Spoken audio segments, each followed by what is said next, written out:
Welcome everyone to the PC Gaming Show pre-show. I am Frankie Ward and I am so excited this year because not only do we have a ton of world premieres and game trailers to show you, but we're also devoting this show to something that makes all these awesome games possible: hardware.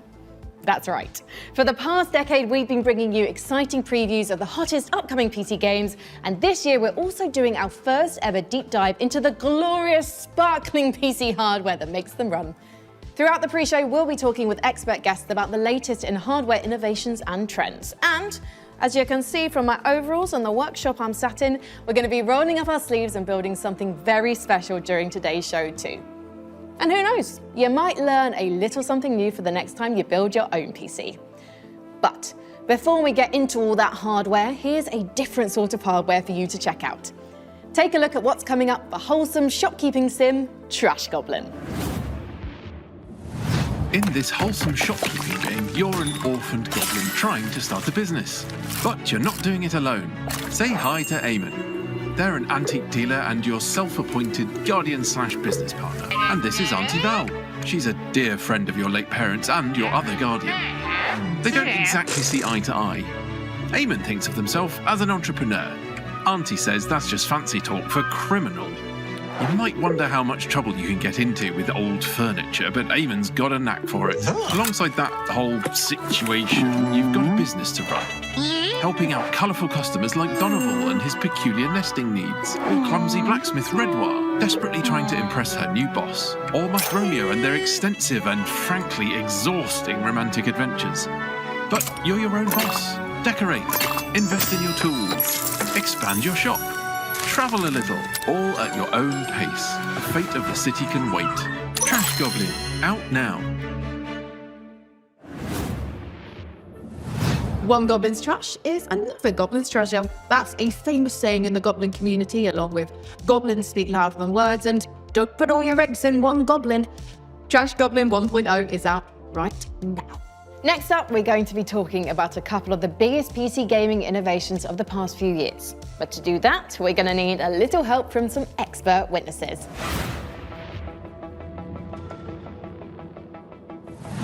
As a streamer and videographer, breakthrough technology like DLSS and FSR are absolutely essential items for my day-to-day. DLSS, FSR, and XESS, they're all doing similar things, which is kind of reducing load on your computer and still retaining some levels of image quality as super samplers. I think it's super exciting. Basically, it just gives you more performance, seemingly for free. Being able to push my setup to its limits whilst also maintaining high frame rates and overall visual quality while streaming allows me to continue to being my best without having to sacrifice performance. It seems like magic on first appearance, but when you dig into the details, there's a lot more going on under the hood. It's also important that I'm able to jump from game to game without worrying too much about drops in quality or putting unnecessary strain on my PC. This is especially useful with new-gen games.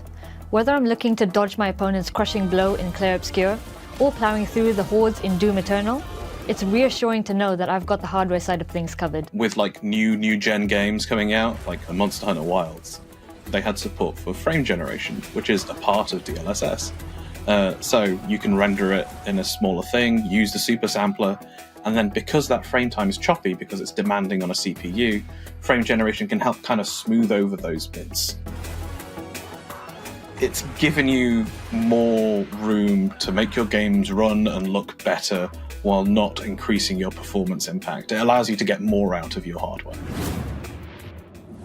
As games get more demanding, we demand more from them, especially when it comes to visuals. And when it comes to gaming monitors, we love nothing more than a good OLED with lightning fast response times and infinite contrast. For more, keep your eyes on the screen as we monitor the opinions of a couple of OLED experts.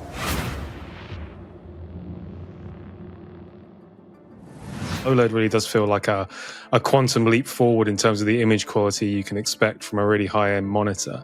And that's not to say they don't have caveats, but they are essentially the thing to aim for now. If you're building a high-end rig and you're thinking about what monitors to get next, really, if you're prepared to spend a fair bit of cash, and a lot of gamers are, you're looking at OLED monitors. From pixel response time, color range and latency, refresh rates, depth, getting proper blacks, they are simply objectively better, and you'll notice a huge step up if you upgrade to one from a sort of more traditional VA or TN or IPS panel. And they're getting faster and faster as well, which makes them a good shout for competitive gaming, or really any sort of gaming at this point. The big blockbusters that have enormous graphical fidelity targets and the sort of ambitions like Cyberpunk 2077 and Ghost of Tsushima, they don't look any better than when they're on an OLED screen. But it goes for even murkier games like the Resident Evil series, Dead Space Remake. The HDR benefits you can get from an OLED monitor on those games can be exquisite. I'm into my mil sims, so Grey Zone Warfare as well, which is a stunning Unreal Engine 5 looking game, but it also requires some good twitch reactions. Anything where I really need that quick twitch response, OLED tends to be better at it, as well as looking the best at the same time. If you're looking for best of the best, OLED's where it's at. That is some great info on OLED monitors. You know what monitor I'm using the most these days? A baby monitor. Because I'm a mum. Nope. Nothing? Wow, tough crowd. How about this one? What did the monitor say when it got knocked onto the floor? Ow, that hurts. Okay, what else is in the news? Folks, you notice how Jack Black is in every single video game thing these days? I started up an old save game of The Sims 2 last week, and I am not making this up. Jack Black was in the game wetting his pants in the Goff family kitchen. And when did every game in the world decide it needed 10 minutes to compile shaders before I can play it? Did I miss a meeting? If I wanted to spend my time watching a number quickly decreasing on a screen, I'd just log into my banking app. Am I right? I am Frankie Dubs. That is my time. Good night. Please press F to pay respects to your servers and give it up for your next act, a colony management sim where it's all about cats versus mice. Here's a Whiskerwood.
Throwing everything in a cozy van and going on an open world road trip with your friends? Sign me up for Outbound. Oh, hey, looks like we're getting a call from PC Gaming Show co-host Sean Plott. Hello, PC Gaming Show co-host Sean Plott. Hey, Frankie, it's me, PC Gaming Show co-host Sean Day9 Plott. Just checking in to see if you're almost ready for the big show next month. Sean, the big show is today, right now. This is the pre-show. I definitely knew that, and definitely didn't forget what month and day it definitely is, or what country I should definitely be in. Are you sure you're going to be ready? You're on in about 10 minutes? Relax. I started going to one of those GTA barbers. Super time efficient. See? Oh, and while I'm doing a respec, look, give it to me straight. Come on. Great, right? Pretty good. Oh God, no. Maybe this? I'd stick with the default Sean skin. Gotcha. Day 9, day 1. A classic look. Well, things are going great at the workshop. We're focusing on hardware this year and we're about to move on to keyboards. Oh, I'm on my way. As long as I catch my flight and hop on the shuttle to the submarine, then it's just a quick trip in a speedboat that turns into a hang glider, and I'll be at the studio in 4 minutes, maybe 5. But first, the duty-free shop seems good. Well, he certainly cleans up quick. Great timing, because we're ready for our next segment. What would PC gaming be without the act of pressing a key and making magic happen? Our keyboards are the clickety-clackety medium through which we work wonders, and the tech behind them has only gotten more wonderful. Let's turn to a keyboard expert who can tell us all about Hall effect keys. Traditionally, you have on-off binary, you press the switch and that's it. Whereas Hall effect is more, it measures the entire depression through when you press it. And the main shift that's brought about is a focus on performance, I would say. Before you had a focus on feel and sound, you could still have that with Hall effect, but now we have something that's definitively, this is for gaming performance. There's all kinds of games that benefit from Hall effects. The main ones would be competitive shooters, competitive FPS games, your Counter-Strikes and your Valorants, and racing games and stuff like that, for example. Hall effect allows such quick reactions on that front if you've got the fast fingers for it.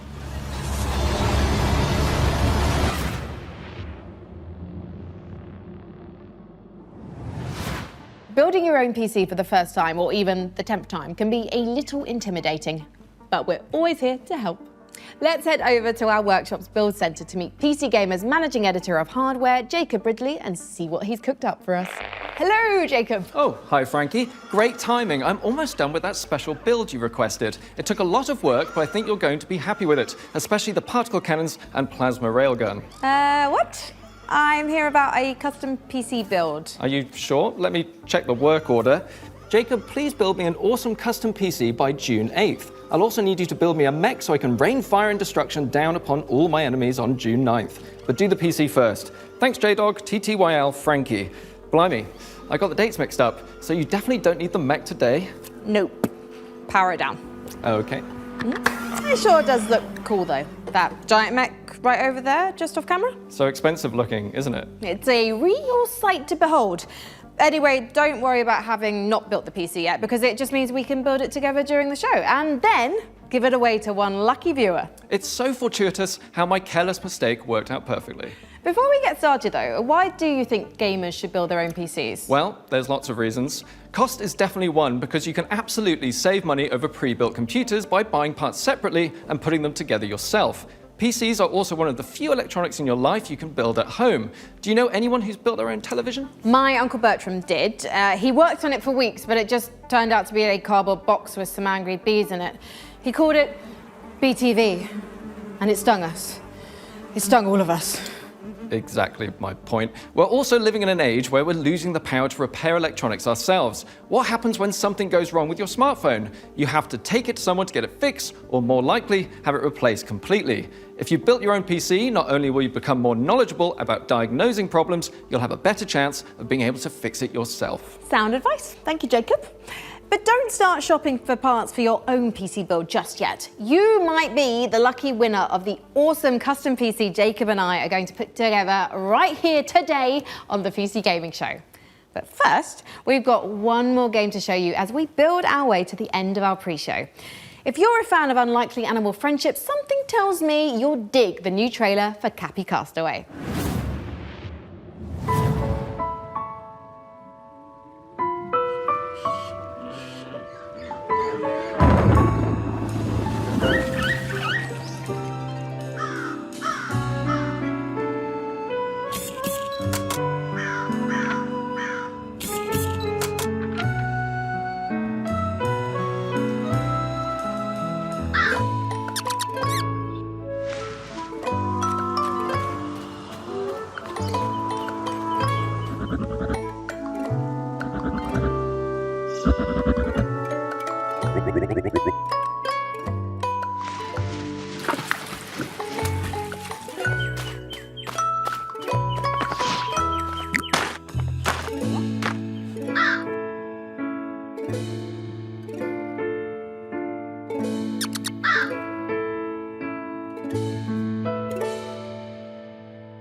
hello, and welcome to the PC Gaming Show 2025. My name is Sean Day9 Plott, and once again, I am thrilled to be here with you, showing you the latest game trailers, previews, and world-exclusive first looks at what's ahead in the world of PC gaming. But even more importantly, I'm delighted to be joined again by the co-host with the most, Mica Burton. Thank you, Sean. It is great to be back on the PC Gaming Show, especially since we're cooking up something extra special this year. As you can see, Sean and I are broadcasting today's show from a crucible of clandestine accoutrements. Oh, that's right. Here in our high-tech hardware workshop, we've assembled some of the finest PC gadgetry for some of the world's smoothest secret operatives. You know where all the spies get all their coolest toys? Well, it's from us. We've made headsets that double as wall-climbing suction cups. We've made keyboards that can turn into cars that turn into boats. We've also built a laptop that's a crossbow that's also a blunderbuss, and I'm afraid to touch it. That's how you know it's good.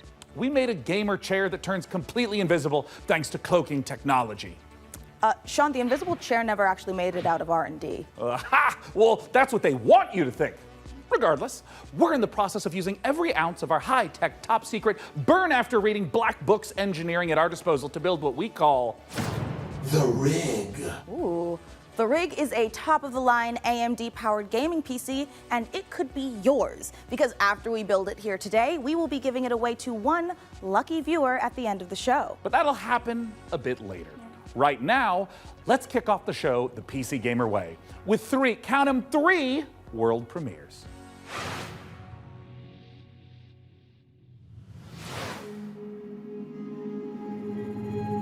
Dahlia, I know you're nervous about going home,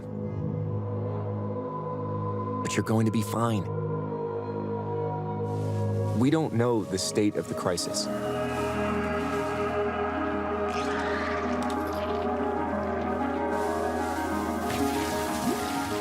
But a job's a job, right?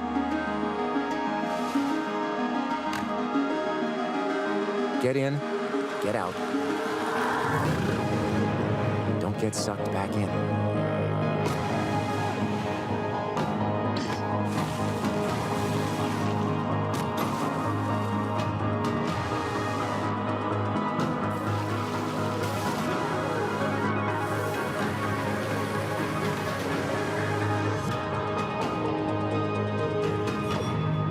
Remember, Dee, it's just a job.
The Sword Coast, Neverwinter. All these places will be consumed. They call you the Shard Bearer, a piece of Gith's blade within you. The only one who can help us defeating the King of Shadows. Bring in the accused. Did you really think you could keep such relics of my people?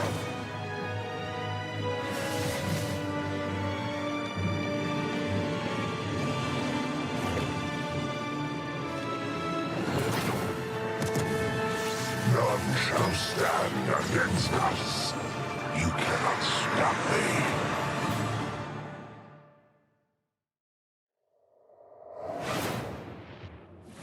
Obsidian's 2006 classic RPG, but it's all new and shiny again. Honestly, I'm calling in sick today at launches. Ooh, me too. I think my excuse will be food poisoning. I was gonna go with regular poisoning. Interesting. Go on. Well, I already have so many sworn enemies and even more unlabeled bottles in my kitchen, so it's entirely believable. You know what? You do you, my guy. In the meantime, let's check in with Frankie and Jacob about the rig. Thanks, Mica. I'm here with PC Gamer's managing editor of hardware, Jacob Ridley, and during today's show, we're going to be building an awesome custom PC. Even better, everyone watching will have a chance to win it for themselves. This PC will be a gaming powerhouse with an AMD Ryzen 9 9950 X3D, a Gigabyte Radeon RX 9070 XT, plus 32 gigabytes of Corsair Dominator Titanium DDR5 RAM. We're also throwing in a Corsair K70 Pro keyboard, Asus ROG Swift OLED monitor, and a Corsair Nightsword RGB mouse, all handpicked by Jacob. We didn't forget a thing. We're even including a mouse pad. That's where your mouse lives, sleeps, and entertains other mice. Let's get to work. Hey there, PC Gaming Show. Check out this next trailer. It's fabulous. Fresh tracks, or I will get you. How do you stop that which never ends? In the endless, no two journeys unfold the same way. Come, remain by the fire, and hear the tale of Norwind's greatest champion.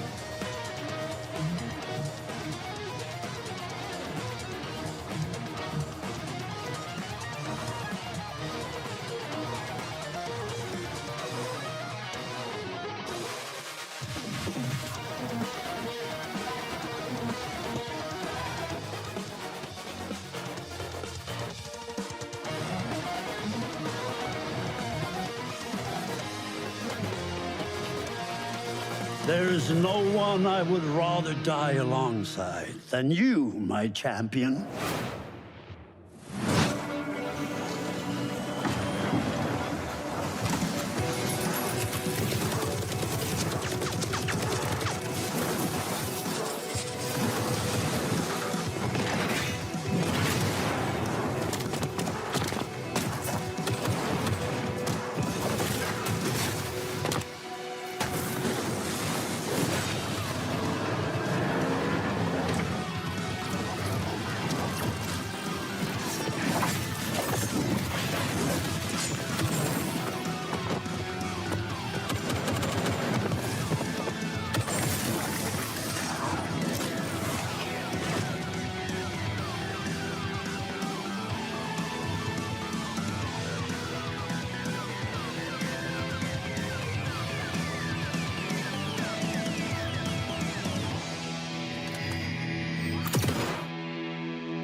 Coming up in the show,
It's important to celebrate when something reinvents itself. Necess overhauls its graphics, gets major updates. It's beautiful. It's almost as beautiful as the rig's Corsair RM1000X fully modular ATX power supply. Oh, it's poetry. In fact, the only thing more poetic is a perfectly executed heist set in a dystopian techno future. Yes! When we heard the makers of Payday and GTFO had a new co-op heist FPS in the works, you know we had to find out more. So we infiltrated 10 chambers and interrogated the makers of Den of Wolves. Here's all the info we dredged from their genius minds. We were prepped and ready for the heist. We had stolen Tier 7 passkeys, acquired the building schematics, and rerouted the security comms. We're in position. The package was as good as ours.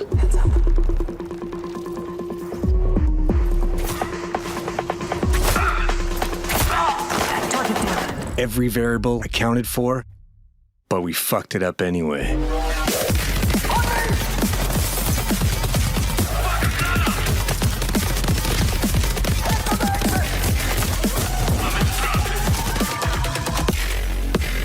Next time, we gotta be even more prepared.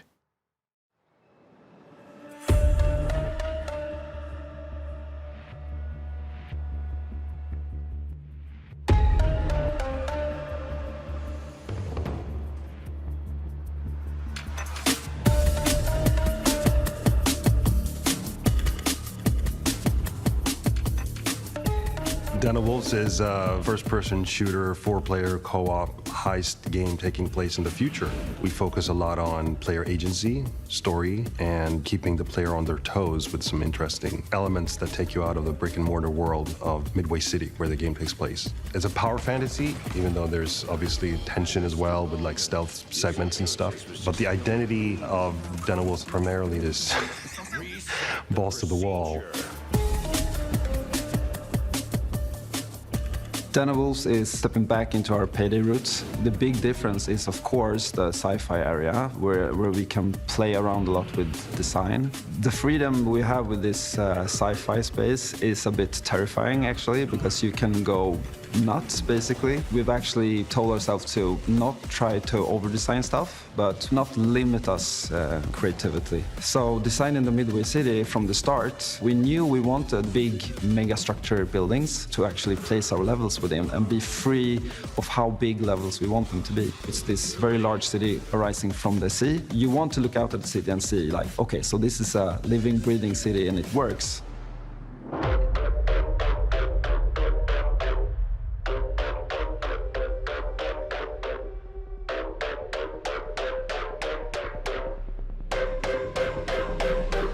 Coming back to the heist genre is sort of a, I don't know, after Payday 2, I felt like I had so much more things to do in my head, like what I wanted that game to be. A contemporary setting limits you in so many ways. Everything you do to enhance the game breaks the theme. With a sort of a sci-fi theme on it, it enables you to stay in the pocket of thematics and still solve things from a gameplay angle. When making a game concept or a world, you have to think about what tools it gives you to solve problems in the future. And the sci-fi thriller theme gives us a lot of tools to play with. Midway is just a corporate haven. There's no rules, there's nothing. It's divided up into districts. There's even like district wars and this kind of thing within the city. So it's a very classical, in a way, dystopian take. Kind of like a classic role-playing game of saying like, oh, this is the backdrop, and I'm gonna hand you a new adventure and have a bit of fun.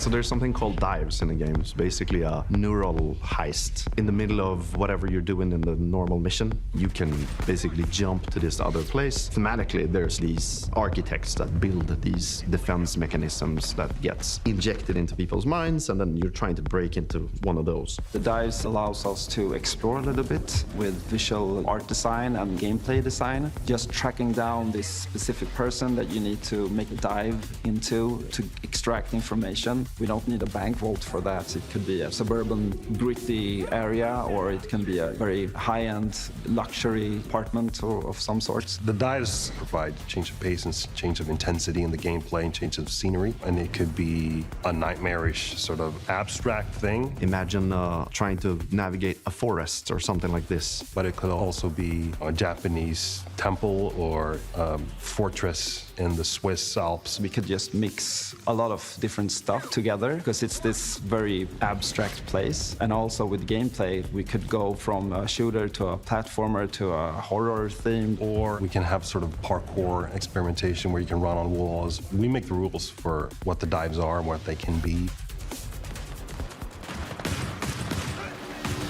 The heist fantasy in general maps really well to game psychology. I'm a psychology-driven game designer to a large extent because we want to motivate you to keep playing and also like what are we stealing and what's the economy of the game. And I'm not talking about getting people to spend more cash. It's what's the drive of the game. And I think building new things or crafting things is a very interesting area. A good example would be like this thing we did for Payday where you would craft masks and this kind of thing. Yeah, we're going back to the masks. I've heard people tell me before like, oh, GTFO and then oh, it's a masks game, right? I'm like, really? Yeah, maybe it is. But we wanted to make something different. Like we didn't want to go fully masculine, maybe doing, you know, these big skull masks. Like we don't want to limit us to not do it, but with the mask we have now, we actually wanted to bring some feminine, some sexiness, you know. So one of the inspirations we actually had was the Keira Knightley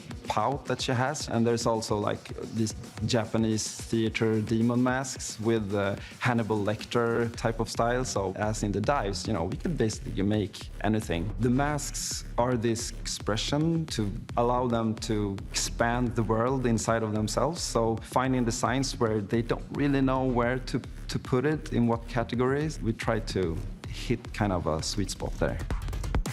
This is going to be a high-paced, intense, and a very fun, collaborative game. Playing together with friends is a beautiful thing, right? Especially when we have these situations where shit hits the fan, we panic together and try to solve it. So if you put 4 people in a room and they play it, and you start to hear the voices go up, and they start to be loud in the room, then you know, like, yeah, it's something, you know? If you want to find out more about Den of Wolves, head to our Steam page and make sure to wishlist now.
Frankie, this is my first time on the PC Gaming Show. Any advice? It's not that hard. Just show up on time, learn your lines, and don't cross me.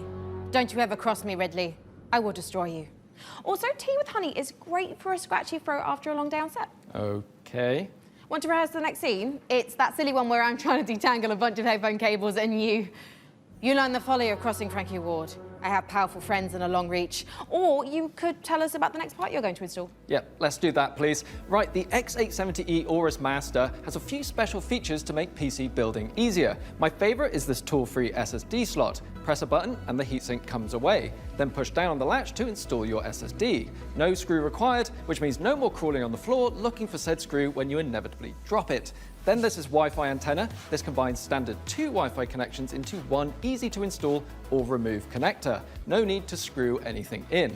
Lastly, if you want to disconnect your GPU, hit the button in the corner and pull it out. Job done. Welcome to Evil Empire, where we've been working on the Rogue Prince of Persia's early access for over a year now, pushing the game way further than we ever imagined. I mean, just look at me playing. I'm happy, the team is happy, and our boss is happy. And the players, well, they seem happy too. Our 1.0 launch is fast approaching, so here's where we're at.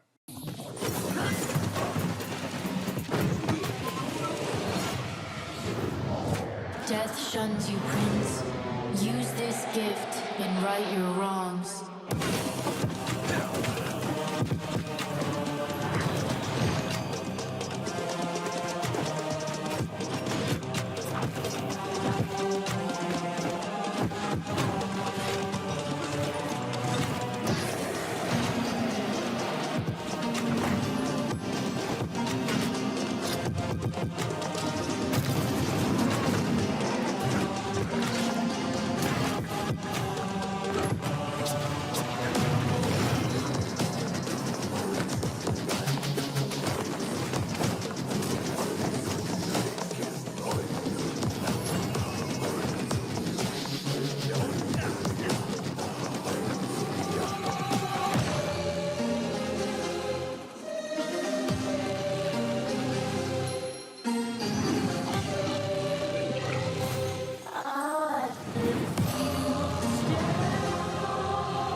You have the opportunity to save your kingdom as the worthy Prince of Persia.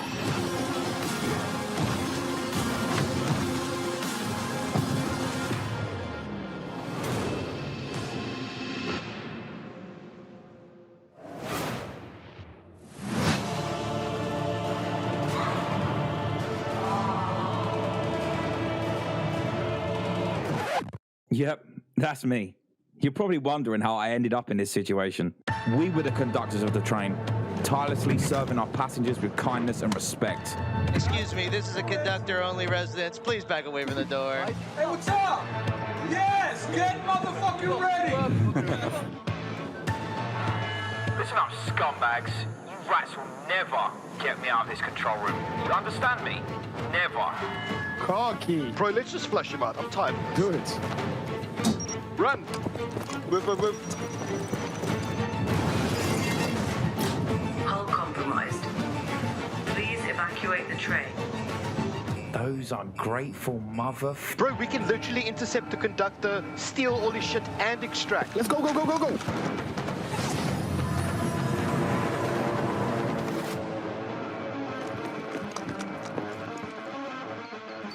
I'll take right, you take left. Say go. Go, go, go, go, go. There! We got them! We got everyone! Engine fall in 10, 9, 8. Carabao, we gotta move! 6, 5, 4, 3, 2, 1.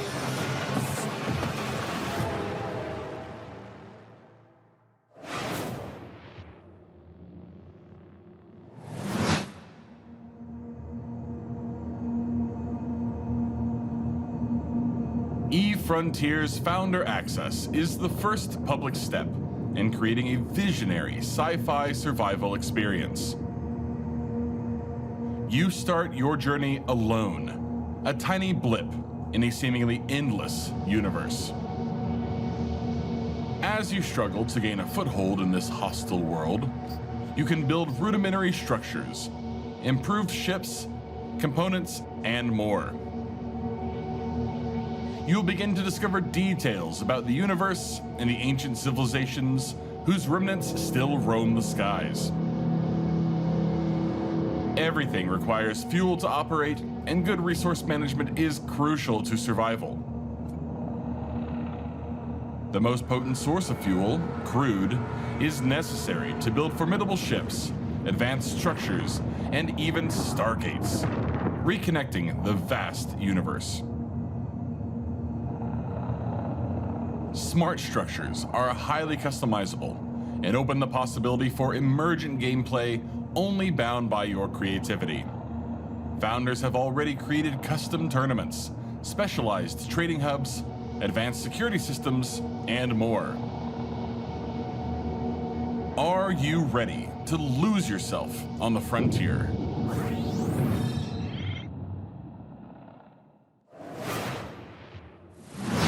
Wow, I knew space was dark, but that was dark. CCP really knows how to make the destruction of the universe look kind of beautiful.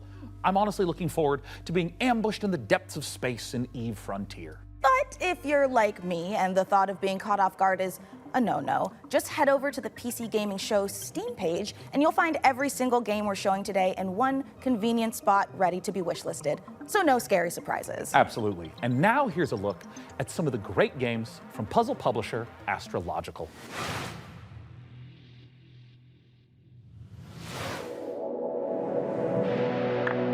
I'd say the days are blurring together, but what days?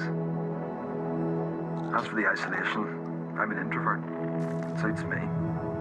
The contracts just keep on coming. 2 more rigs to construct. That will put me short in power. Gonna need more hydrogen generators. Good news is, I've managed to synthesize 334 litres of water in the last 24 hours. Now they want 200 litres of ammonium hydroxide. Rewards are good though. On completion, we'll finally acquire an electrolytic reducer. And with all that methane on level 2, that means methanol. After that, despite the fact no one really knows what's down there, I push on and keep going deeper.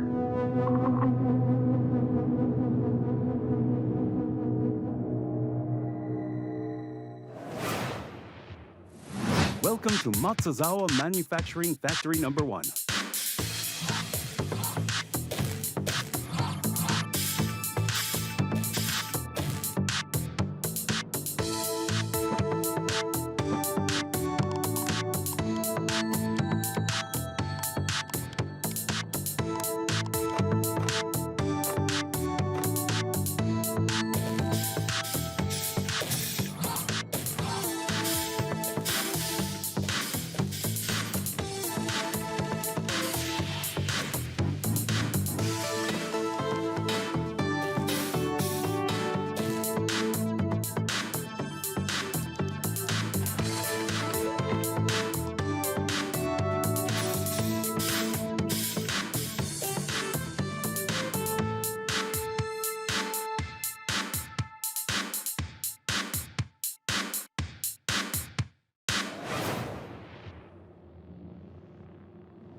This is a factory in Modulus.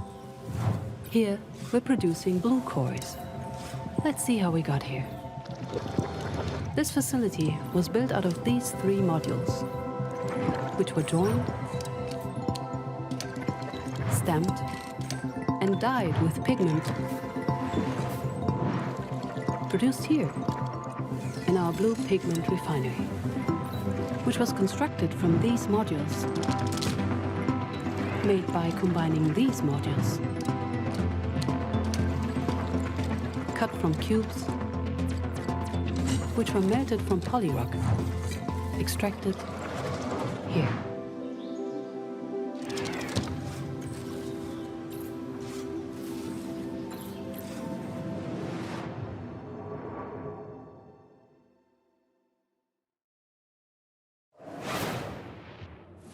So, Jacob, have you got any quick PC building tips you can share with our audience? Here's one. You know when you accidentally drop a tiny little screw into your PC case and it just disappears? Oh, yeah, I hate that. Do you have some cool hack for quickly finding it? Nope. My tip is that screw is gone forever and you should pretend it never existed. Forget I asked about tips. What can you tell me about the Radeon RX 9070 XT you're installing? The Radeon RX 9070 XT is a hot ticket item right now, and for good reason. This is AMD's graphics division putting its best foot forward with an RDNA 4 chip that can go toe-to-toe with NVIDIA's GeForce RTX 5070 Ti. If you're worried about running out of VRAM, don't be. This comes with 16 gigabytes of GDDR6. That's plenty for gaming at 4K. Plus, it supports FSR4, the latest version of AMD's upscaling technology, to help your frame rate. But what I like about it most is how easy it is to undervolt. This lets you run it with less power and still get top performance.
I know our odds.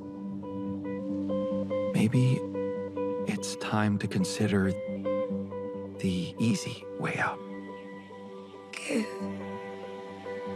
me all your love now.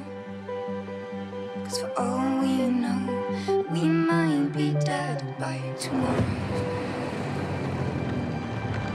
I can't go on wasting my time, adding scars to my heart. 'Cause all I hear is I'm not ready now.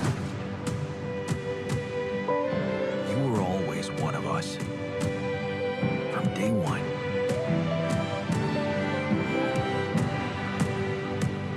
What if deciding, making choices was never anything more than just an illusion? What's in your heart? But if you're not ready for You're still making it about yourself. Just look at us. how can you be ready?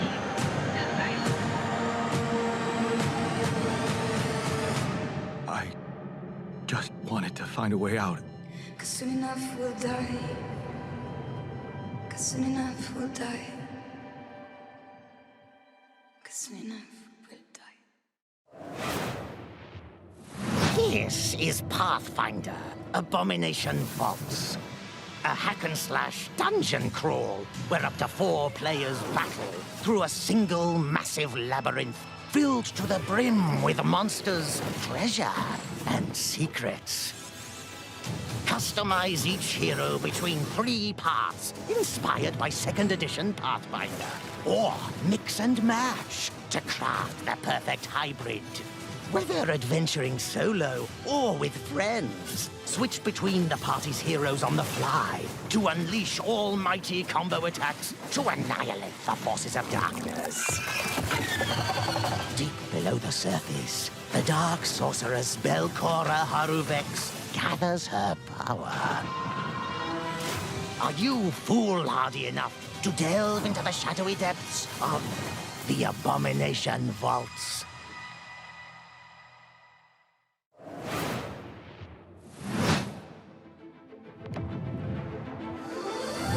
We meet again, little merchant. Still taking up the challenge of a double life. Torn between one endeavor and another. 2 sides of the same precious coin. In one life, you brave dangers, while in the other, you put your skills and hustle to the test. To grow your store. As you chase that vision, you may pause and wonder, is this pursuit more important than its destination? That answer lies within you, little merchant. Computers aren't the only thing we build here at our hardware workshop. While Frankie and Jacob are working on the rig, Mica and I have been preparing some more elegant equipment for fieldwork, spy gadgets. See here, this might appear to be a standard ATX full-tower personal gaming computer. In actuality, every component is also an extremely cool spy gadget. Take, for instance, this CPU fan. In reality, Ninja Star. Huh, that did a real number when we tried it on an intern. Well, moving on, we have our range of hidden tasers. To the untrained eye, a coffee mug. Yeah. In reality, a taser. Ooh, or how about this? To the untrained derriere, a roll of toilet paper. But in actuality, you guessed it, it's a taser. Hey, what about this? Is this like a hidden listening device, USB, or is it maybe a spy camera? That is, of course, also a taser. Don't worry, he'll be fine. Eventually. For now, let's check out our next exciting world premiere.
Your safety is your own responsibility.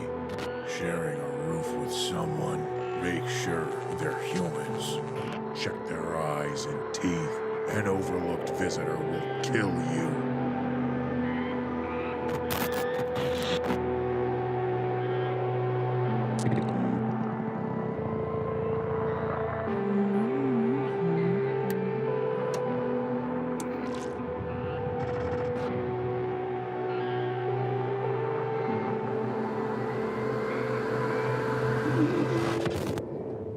You will never know who knocks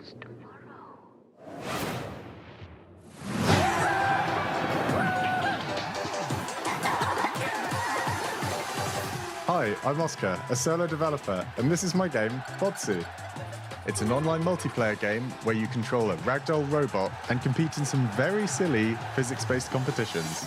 I started making this game in my spare time, and now you can play the free demo on Steam. You'll start off in a lobby area called Bot Central, where you can meet up with your friends and mess around with the sandbox while they arrive. When you're ready, mind the gap and hop on the matchmaking train to your Botsu tournament. Your team will compete in bonkers boxball matches, steal boxes and drag your team to victory in Stockpile, and try to be the last bot standing in Sumo. It's even got physics-based power-ups, like sticky bombs, balloons that work on anything, and grappling hooks to swing the match in your favor. You can play both online and split screen at the same time, and you can create crazy custom matches in the Steam demo right now. I hope you have fun.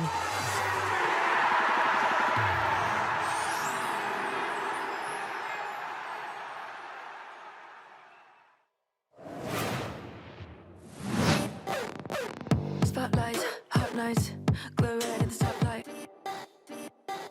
I say, big swerve, big roll, rich taste. I serve, line up for the looks that kill. So rich it can make you ill. Don't choke on the diamond pill. Cheap lights, get a gag light.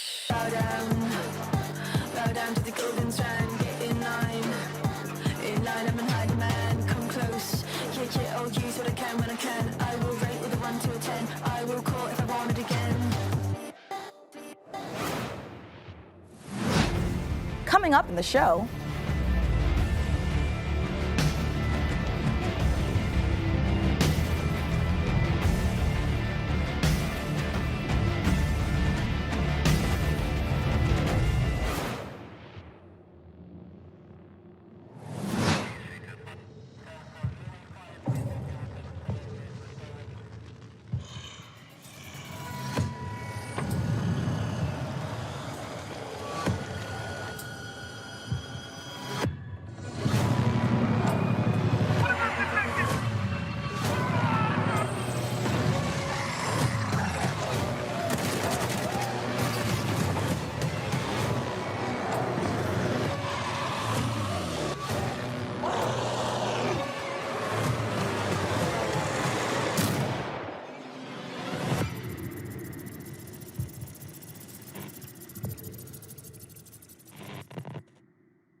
What an amazing collection of games we've already seen. Mica, we are really turning up the heat this year. we sure are.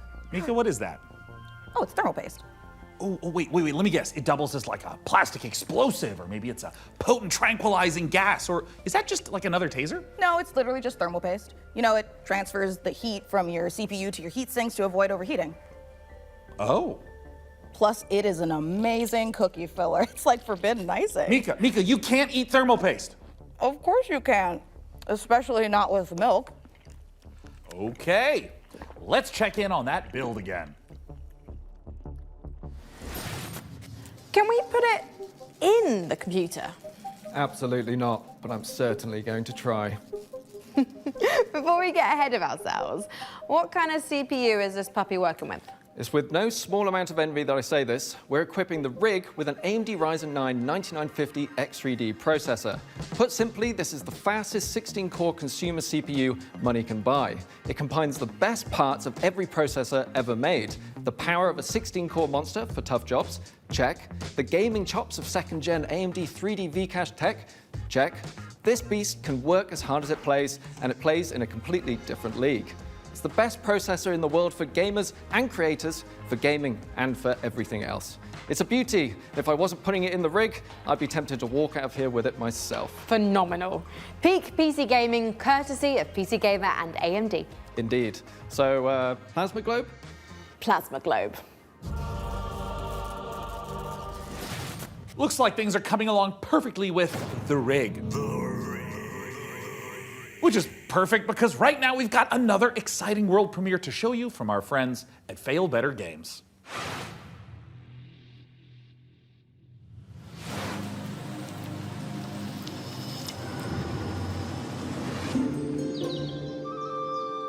The village of Chandley is small, complicated, and everyone's got their own story. For 100 years, the practice of horticulture has been under a curse, making even the simplest act of cultivation unpredictable. But you come from a long line of sorcerers steeped in the green and growing arts. Your family's old lodge has been empty for a long time, so don't expect airs and graces. Chandley may be small, but it's thick with secrets and set in its ways. Is it ready for the return of a mandrake? The Mandrake setting is based on British history and folklore. For research, we've walked in a temperate rainforest and visited an ancient coal mine beneath the Forest of Dean. It's a world where overfishing might cause a river to put a curse on you, and where you'll go delving for bright minerals in the forgotten deeps. Sunless Sea and Sunless Skies did have some light cannibalism in them. You can't eat people in this one, but that doesn't mean that it's safe. There are old powers waiting in the corners of the world, and the night does not belong to mortals. If all of that sounds good to you, wishlist Mandrake on Steam right now.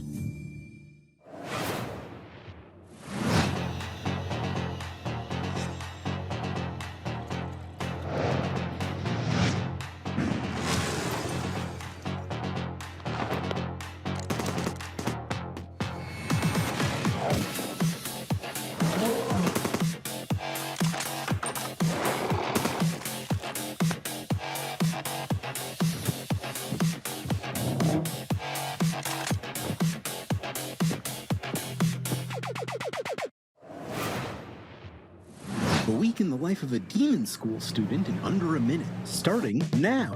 Monday, catch up on the news. Get a new assignment. Fight some guys using tactics. Check your diary. Tuesday, investigate a spooky classroom. Gain a rival. Fight some more guys. Find a dog. Wednesday, romance your friends. Kick an egg. Fight those guys. Thursday, follow some blood. Track down a missing sandwich, pull a new friend out of nowhere. There's guys, you fight them. Friday, find a cursed dog. Learn a terrible secret. Fight a really big guy.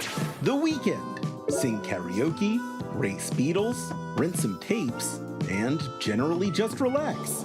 That's 1 week down, many to go. Wishlist Demon School, an RPG with tactical battles right now.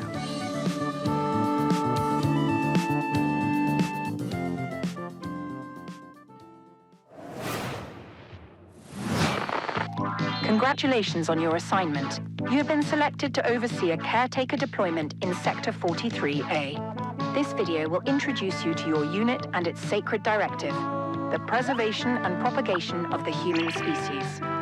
After global hydrosaturation, Earth became uninhabitable. Humanity moved to orbit, but reproduction in space proved impossible. Moses responded with the Human Seed Program. Cryogenic embryos are grown to maturity in surface-based Lazarus pods, then transferred to orbital colonies for immediate workforce integration. Your caretaker unit manages every step: retrieval, growth, and orbital transfer.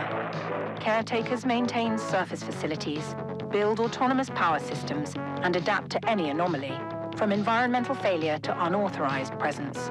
Enjoy the rest of your assignment, and remember, Every seed you plant shapes humanity's future.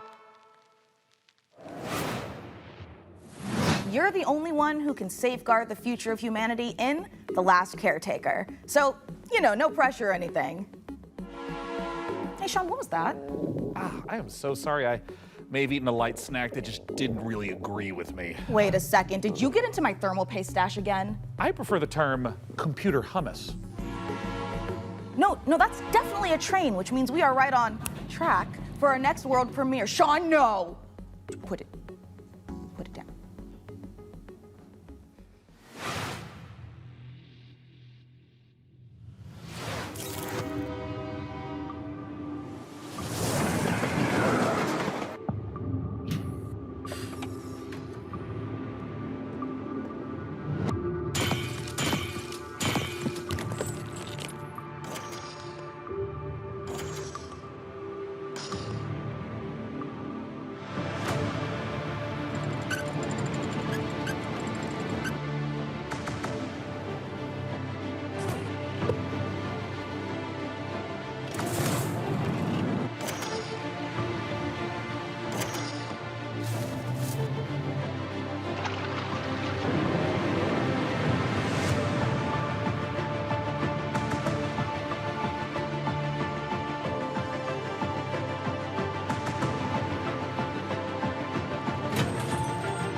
Prospector, Norex would like to offer you an opportunity. We have some dirty work we need you to take care of. At your own risk, of course. Keep your mouth shut and you'll be rewarded. You want to hunt monsters? Join Norex.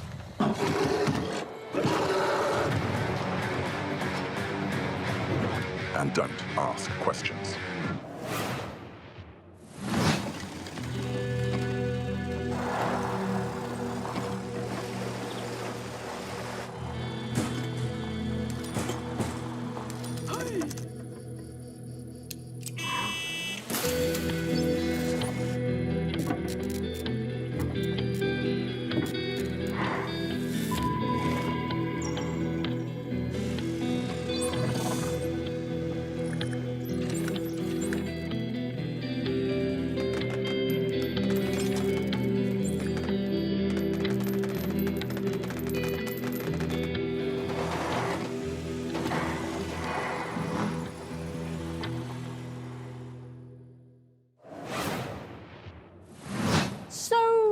Building PCs, but can you build other things?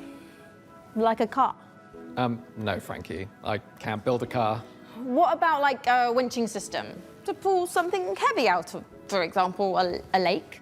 I mean, maybe I could put together... Say a car was in a lake and you needed to winch it out. Could you at least build a ramp to make the winching a bit easier? Is that something you want to tell me? I drove your car off a ramp and into a lake. But I only did it to put the fire out. My car was on fire? There is no point in jumping a car off a ramp if it's not on fire. Is there any good news to this story? Yeah.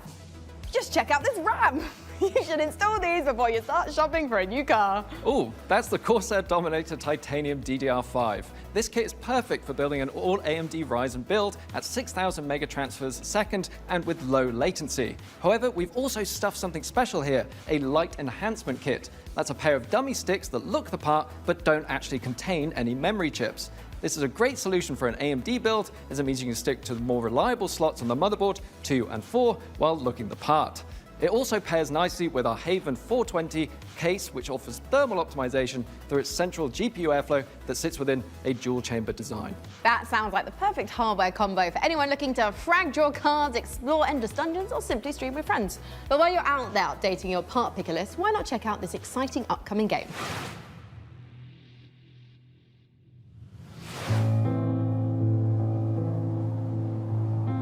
World changed in the blink of an eye. The outpost where we hoped to find salvation has stopped responding. We found it abandoned, all in ruins.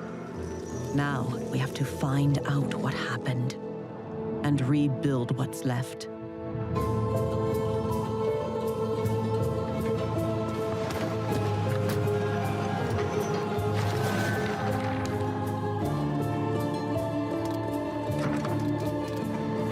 We make the most of the little space the tree afford. We live under a constant threat from the fog. Not an ordinary mist that we knew before, but one that overwhelms us with the worst kind of fear. And yet, if we want to survive in the new conditions, we must not only fight the fog, we must explore it, research it, understand it, as the fate of our people, maybe even the world, depends on it. And all before fear consumes us all.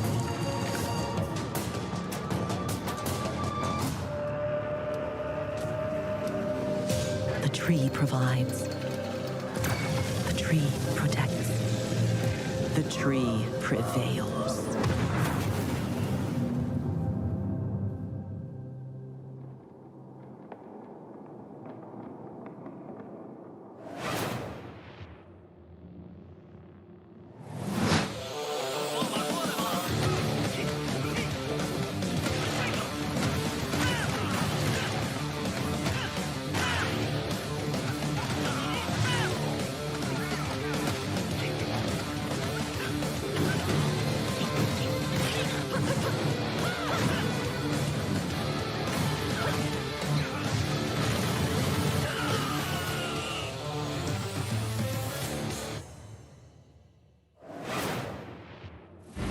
Coming up in the show,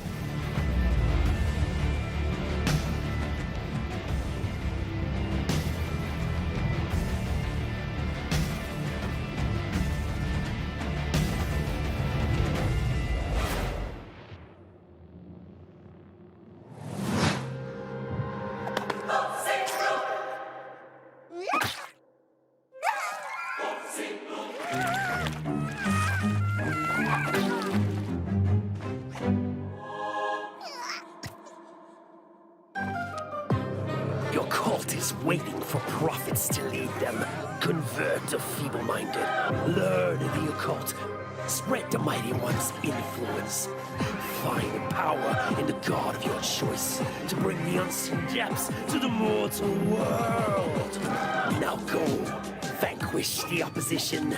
Burn the non-believers. Indoctrinate the uncivilized. And survive the horrors. Grow in power and strength. Unlock new unholy sorceries to overcome the mightiest of enemies. You have what it takes to worship the Eldritch.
After almost a decade, Muse Games is bringing us a follow-up to the airship combat game Guns of Icarus. Now, as with all professions, our work as gadget-crazed weirdos would be impossible if not for the laser watches and ejector seats of those who came before us. We stand on the shoulders of giants, crafty, unhinged giants. Which is why I am pleased to present, in an attaché case full of throwing knives and tear gas canisters, the latest intel on Bond, James Bond.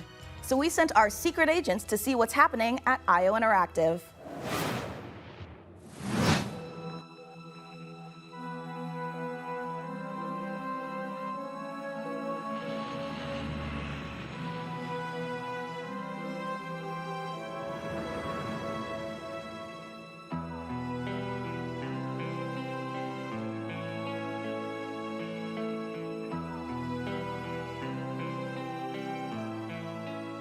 When things got together and we figured out that we were going to work on such a legendary IP, we're very, very excited. It's a huge opportunity. And also the fact that it hasn't been a game for 14 years just adds to the excitement of a comeback of this game in gaming. The colleagues that we have here are phenomenal, and I think taking all of their experience from the sort of agent fantasy that they've been building for all these years and applying it to the Bond franchise has been incredible to see and to be a part of. We're making a standalone James Bond game, but there are characters and locations that I think are going to make the fans of the novels and the fans of the movies and the cinematic history really smile. In any kind of IP where there's some known aspects of the character, you can initially view these as constraints, but really they're strengths because we get to work with all these amazing partners. Aston Martin and Land Rover, collaborations with Omega, and all of these things lends itself a sense of credibility to the player that this is a real James Bond experience. Crafting this character has been both exciting and extremely challenging because it's a balance between being very true to Ian Fleming's novels on the character, yet bringing some part of IO into that. The most special thing about our version of Bond is that it's an IO reimagination of the origin of Bond himself. And it allows us to really dive in and learn about what it takes to enter this world of espionage. It was very important to us from early on that we didn't want to synthesize Bond. We didn't want to go in and cherry pick qualities from different aspects of stories or whatever. We wanted to make something that was fully original. So he's young.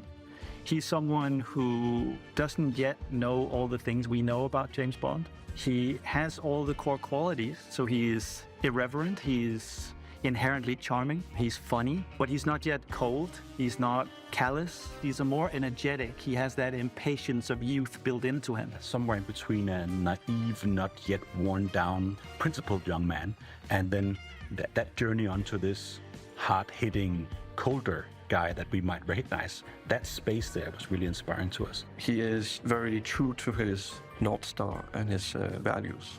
And the story is very much about when you meet the harsh, political, dangerous world out there, how does a young man fare while still retaining his values? Not only will we get to experience the character changes and the lessons he needs to learn, but also how he gets his famed gear. The world is a big part of how you solve the problems as you get to them. Using the environment and weapons and charm, and obviously gadgets is a huge part of that. We have a lot of the gadgets you'd expect and then quite a few you wouldn't. So our longtime fans from our Hitman franchise can expect to recognize some of these core elements from our interactive in our James Bond game. A really core aspect of this game is what we call creative approach. And it has to do with standing outside a lavish location. We're going to give you an objective in here. You absolutely need to be able to do that in a bunch of different ways. But I think the biggest difference is that you need a lot of patience to play Hitman. You need to be sitting there seeing the patrol. He goes over there and he likes wine and you overhear that thing. But Bond, he can also just walk through the front door. I'm actually just going to go and talk to them. I'm just going to go punch him right now. If you're a James Bond that wants to crouch along, the covers and be careful and all that stuff, that's your Bond and that's fine. But we've crafted a game that has a lot more forward momentum. Spycraft is part of our DNA. However, in terms of Bond, there are two key differences. The agent we were working with before, he is an empty shell, right? He's a chameleon, whereas James Bond is very much a personality. A big part of the fun of playing the game is to see what he'll say because he always has something great to say that you wouldn't have thought of. His quick wit and talking your way into and out of trouble is a big part of the core loop as well. If Hitman is a single-minded killer and basically the bad guy of the game, Bond is the hero. And that means that we are much more focused on his journey as a character, and we are much more focused on saving the world. I think it's safe to say that we're dialing the action to 12 on this one. We wanted a physical Bond. We wanted fighting to be visceral and brutal and violent and super fun and exciting. So we've spent a great amount of energy on making a system of free-flow combat where you're fighting multiple opponents at once. You can grab them and punch them and throw them into each other, use the environment. We really did strides and upping the dynamism, the kinetic feel of the combat, be that the melee combat and the shooting and the seamless in and out between that. It's very, very exciting. We as a studio and as a team have evolved a lot to do top-class action, spectacle moments and spectacle situations, all interactive. The situations you get into are absolutely wild. It's because that's the 360 experience that our fans deserve and expect from a Bond experience. And we've really pushed our engine to sort of bring on this higher level of spectacle and fidelity to the game. This production has pushed our internal tech beyond. Like miles ahead of what we were able to do before. Depicting these beautiful different cities and locations, exotic types of vehicles, not just normal vehicles. So take everything we know, but also evolving with technology to deliver an experience that is more advanced than we've ever done before. This has to be a larger-than-life action-adventure story, and that's what we've delivered. But it's always with character at its center. There's never action for action's sake. It's because it leads to the next thing. It's because he needs and has to do this in order to succeed. Having worked on Hitman on and off for 20 years, this is the combination of all that work, all that skill, all that practice, coming together and finally seeing the ultimate spy fantasy come to life.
When the world ended, we shielded our city.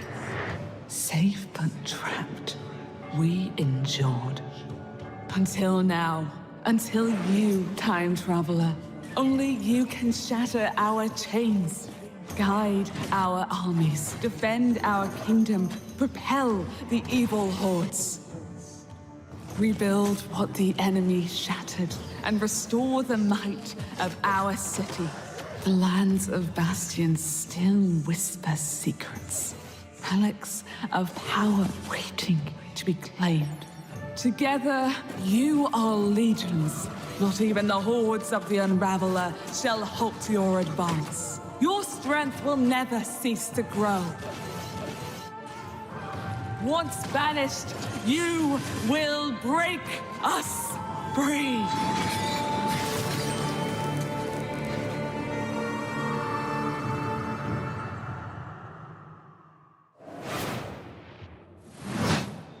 If it feels like something's been implanted at the base of your skull, that's because there has.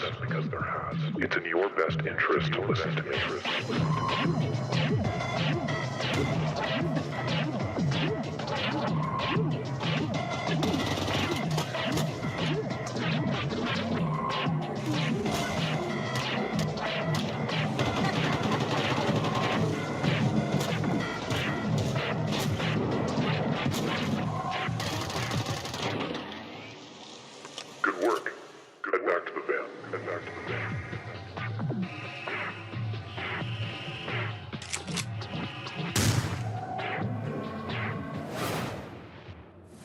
As you can see, we are running a fine-tuned engine of gaming goodness.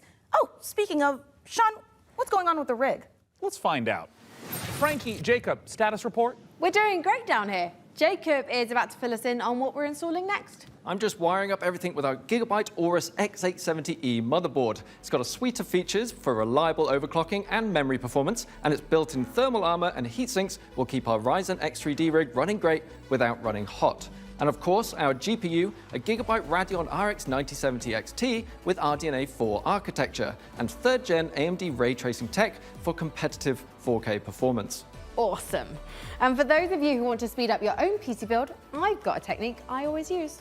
A montage. A what? A montage.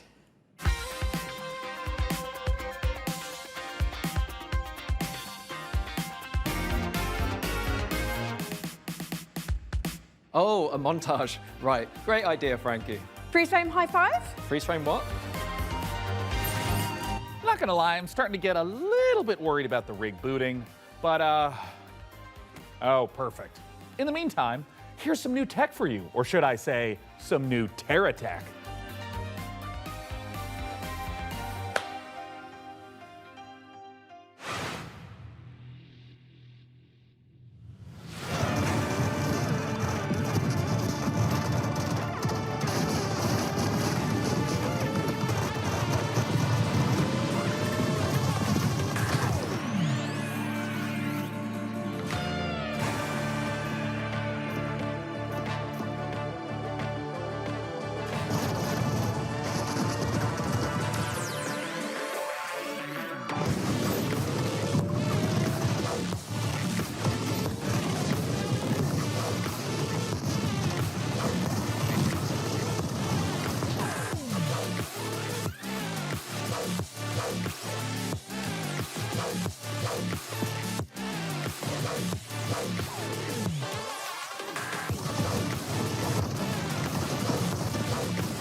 I didn't see you there.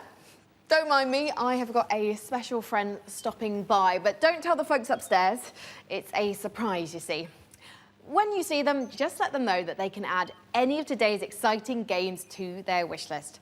Follow the link below to see all the goodies in today's show. And in the meantime, let's see what our friends over at Rogue Snail have been cooking up.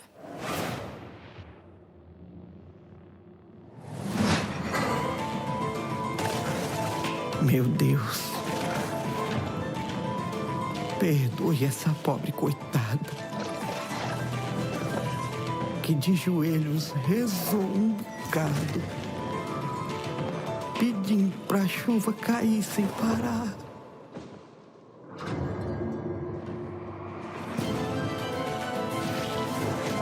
O sertão é rico para quem tem olhos de ver.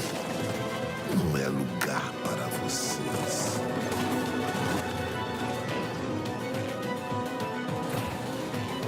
Uma pessoa pode lavrar um chão que nem mesmo cactos consegue brotar. Todos precisam saber sobre o que de fato aconteceu em Canudos. Eles moveram mundos para acabar com o nosso lar. Perdemos, mas resistimos, como Mandacaru no meio da grande seca.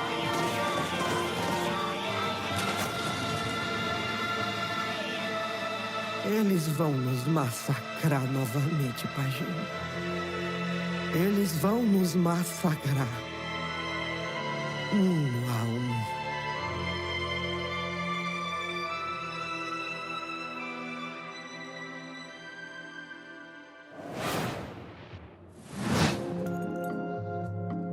First, aggravated vandalism.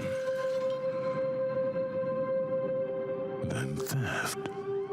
And worst of all, you've tried to flee.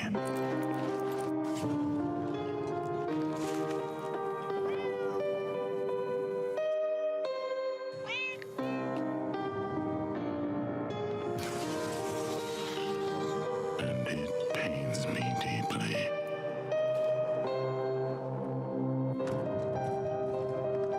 But a lamb that's always lost.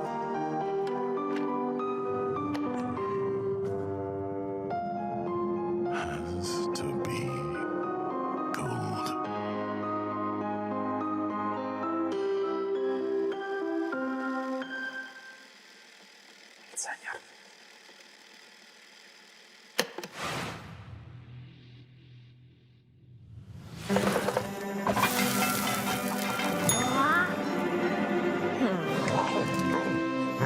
Chef, opening your own restaurant may feel like a fairy tale, but it's trickier than it looks.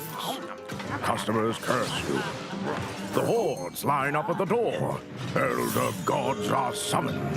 All of this can really burn your biscuits, but you will be forged in the fires of the kitchen. Sharpen your knives and master the magic of food, for an ancient hunger has awoken. And the path to a demon's heart is through its stomach.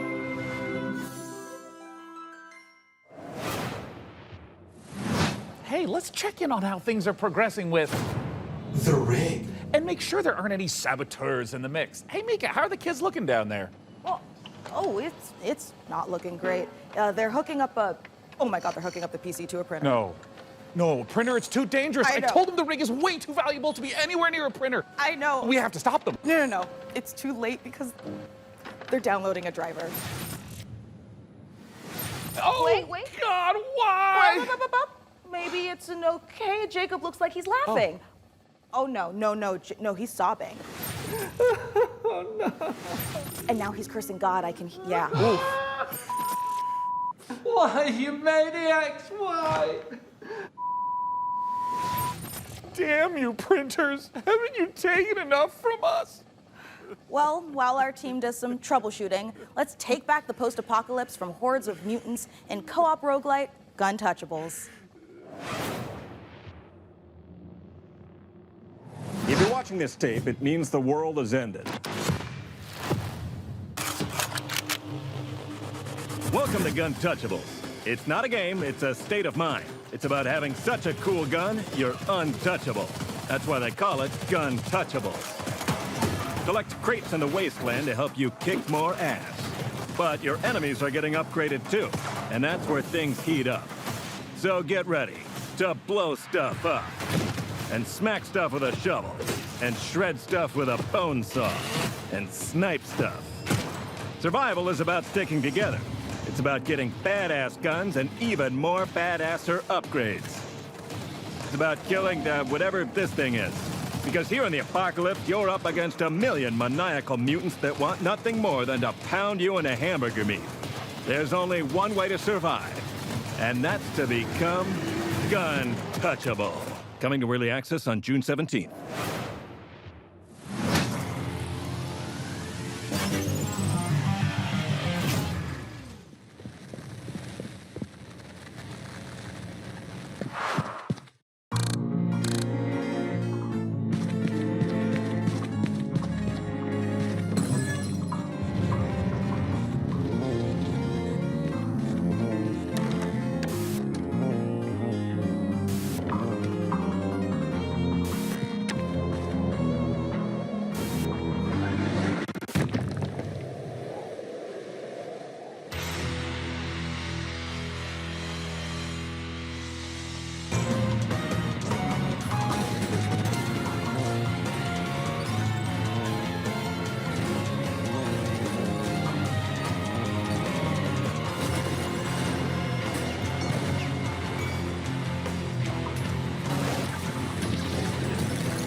Coming up in the show,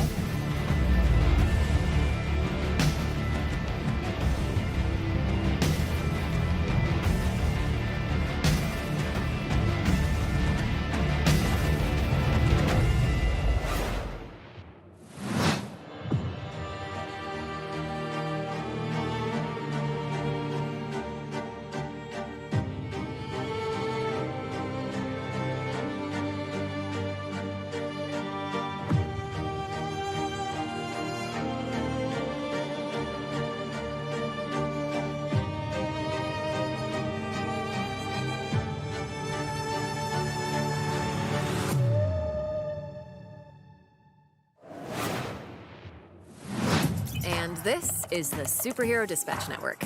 I hope you're ready for your first shift. Wait, we're doing this? Hey team, this is your dispatcher. Someone's robbing the museum. Watch and learn, Sonny. How do I mute you? We're taking bets on when you'll quit. Friday? Today's Friday. I know.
Wheel World is the rare kind of game that leaves you asking the important questions, like, why aren't all the world's bicycles shaped like hot dogs? We can only hope the answer reveals itself someday. Until then, let's turn our attention to the latest from FBC Firebreak, the next game from Remedy. And if my tracker is working properly, it looks like Frankie met up with the Bureau.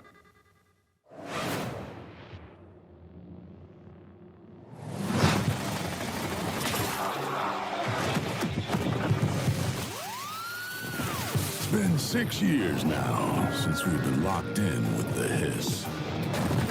I don't care about your day job if you can hold a gun and use a tool. Firebreak needs you.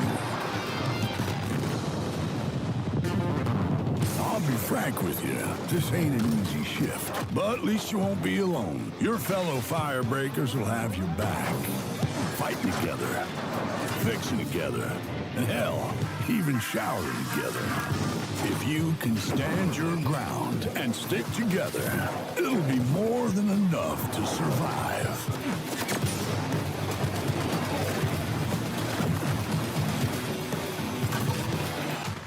Corrupted item loose on site. On my way.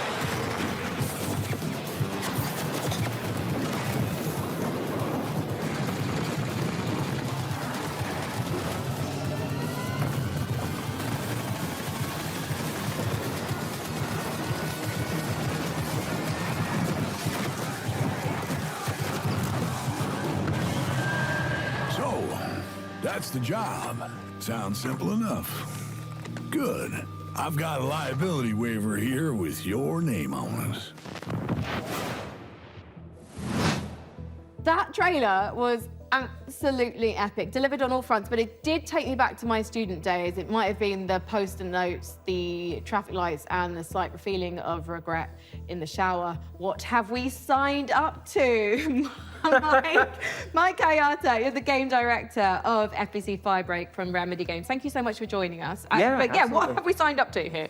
Yeah, lots. So that was our big launch trailer. We're coming out in just over a week now, so we're really excited to share a lot more of the game, stuff that we haven't shown, a little bit of all of the 5 jobs in the game, which are kind of different crises that you have to deal with. But yeah, so we're getting close now. I remember when Control came out in 2019, and we're revisiting that world in FBC. Why was now the right time to revisit? Yeah, so right now it was just a great time for us to kind of go back to the oldest house. We never wanted it to kind of feel like we were retreading on Control, and that was like definitely something we thought about a lot. And one of the reasons why we shifted into a first-person perspective, so you could kind of go back into the oldest house and see it from fresh eyes in a different way. I mean, you did have a lot of fun in Control. And also, we're in first person this time, so... Yeah, so of course, very different. And I think as anyone can tell from that trailer, we're extremely, tonally to the side of Control. And this was a really big challenge for us because, of course, Control was very moody and atmospheric and very, horror tinged. But, of course, it did always have that little edge of absurdity. And speaking to that, this is kind of why we leaned into that more absurd angle. Because, Control was very carefully built for a single-player experience. Since we are sort of a kind of joke around with your mates and just kind of have fun thing, we didn't want to totally betray that franchise, but we did want to take those kind of recipe components and just flip them around. So we keep that kind of edge of horror and tension and stakes, and we just add a lot of the absurdity at a higher value. So for example, you saw Sticky Ricky, our gigantic monster made out of sticky notes. In one of our trailers, somebody I think actually shouts Sticky Ricky! Sticky Ricky! Which was, to us, very, very funny, but to that character, completely terrifying. And Sticky Ricky is joining us today. Yes. He's just getting himself together, and maybe he'll answer a few of my questions. Say I don't necessarily have 3 straight-up fraggers on my team. Are there roles that we can adopt in this game? Yeah, absolutely. So the game is kind of built around a trifecta of kind of saved loadouts that are centered around tools. We call these crisis kits, and each one was developed with a different play style in mind. So we have one that kind of shoots these gigantic, liquid globules you saw in the trailer, and this is for the person we always just imagine almost like Scarface, I don't really care, I just kind of want to, paint the world with something.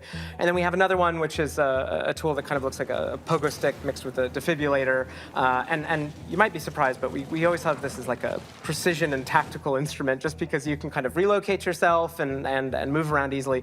And then we have the last really complex tool, which is literally just a wrench. It's just a wrench. It's a gigantic piece of steel. So we made a lot of active decisions to try to get people right into the gameplay. So that's at the cost of some direct storytelling, but we haven't scrimped any on the world building and the big narrative and what it feels like to be inside of the oldest house. We do associate Remedy with these big narrative games, so much imagination, atmosphere, obviously Alan Wake, obviously Control. Sure. So this feels like a new departure for you guys moving into this space. So why Yeah. And to be clear, it's fundamentally different. You shouldn't go into this game whatsoever expecting those type of experiences, which, by the way, I personally adore. I started Remedy as a massive fan of Remedy, so this isn't a pushback on that type of experience.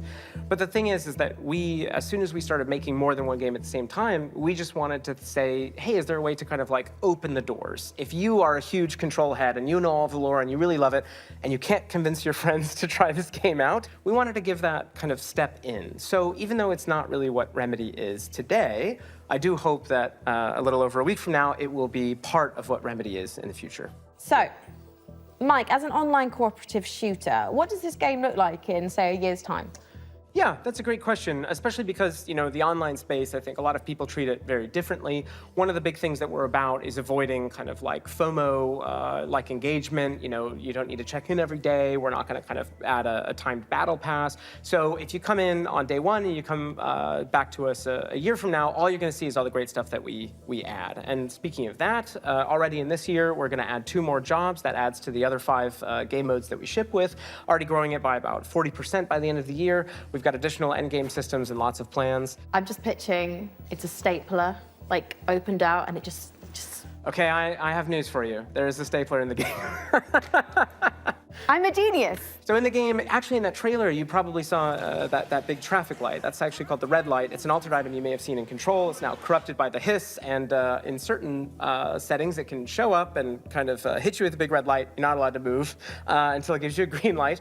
There's another one, which is a stapler, which if you are a super Control nerd, you might remember from some of the posters in the oldest house, is that a stapler an altered item, and then you see a nice little clip art of a stapler. Well, that stapler actually shows up, and it kind of behaves like a fly. It sort of like buzzes around your face and gives all the enemies a lot of additional health. So yeah, there you go. Where can we sign up? Yeah, lots of ways to play this game. Of course, we're on all the major consoles, on Epic Game Store, or you can head over to Steam where you can wishlist the game today. It comes out June 17th. Grab your friends, and we hope to see you there. Well, go on then. Go clean the oldest house. Sign up today. Thank you so much, Mike, and good luck. Thank you.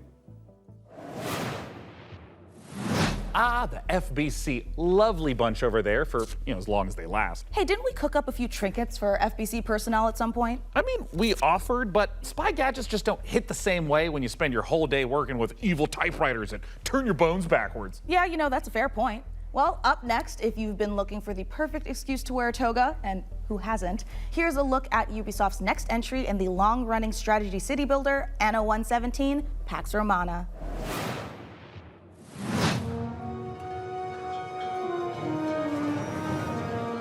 If you want to be immortalized in ornateness, here's a little lesson in greatness. If governing is your vocation, it's all about location, location, location. Go where you haven't gone before. Find a religion Or 5 or more. Romanize your territories, or keep them Celtic if you please. Sharpen your steel or lose your head. I'd prefer Pax Romana instead.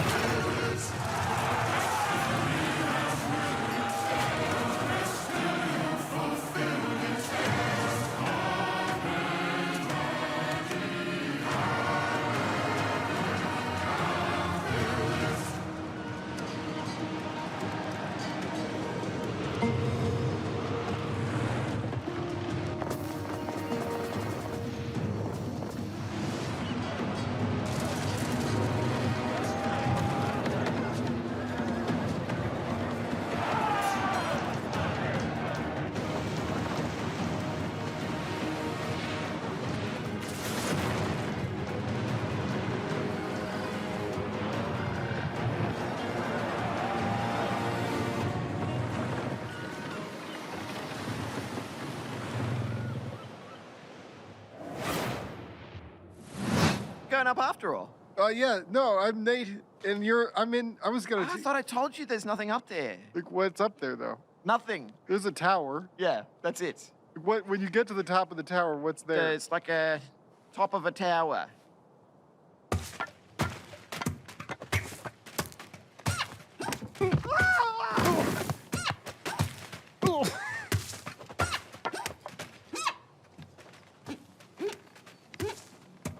Here we go.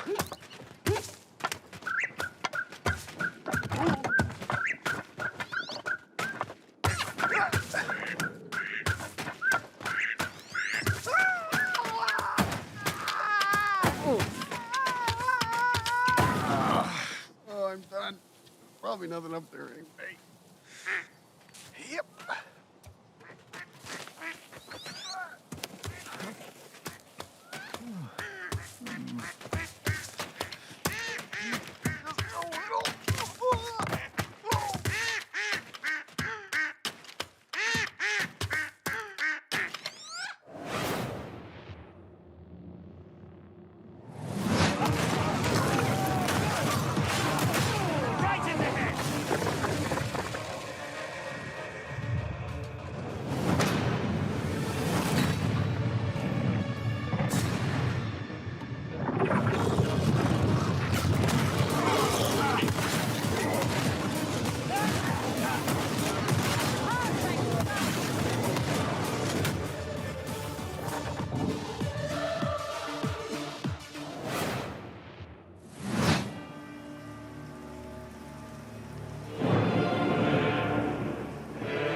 I'm sure you're eager to see more of the rig, and I'm eager to show it. So let's check back in with the build and see where things are at.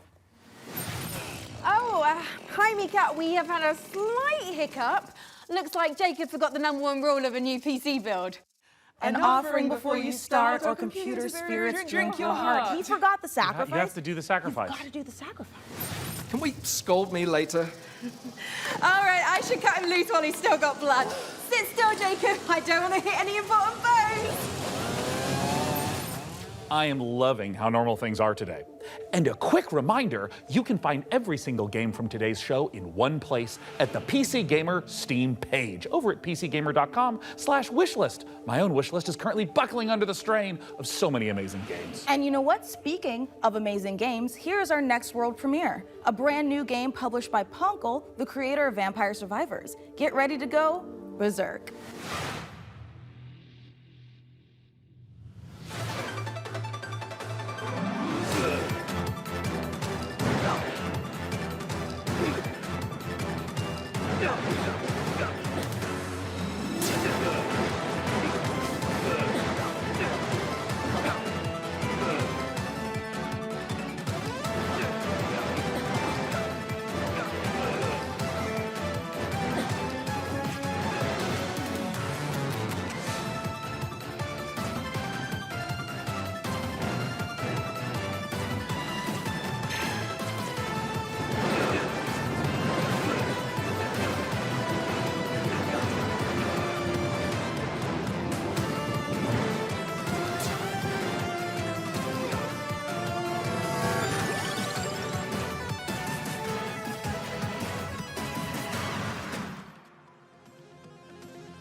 Happy to be here. Greetings, local life forms. Delighted to meet you. Open your mind. This could be a party. We simply can't pass it up. Off we go, Buckaroo! Lippo Plus, for when you want something a little different. Coming your way. Now, then, Hold up. What's on your mind? Aliens. The anomaly. the bend. We could theoretically send TV through it. We already are. The Bend is a planet-wide hallucination and a hoax. Everybody seems so anxious to say something that they don't get their facts straight first. Consider the Bend as a source of signal intrusions and dangerous interference. The Bend is the future. It's our future. Couldn't catch me zooming into any bend in space. Let us eagerly embrace The abyss. The Nether. Dimension. Television. Only on Blippo Plus.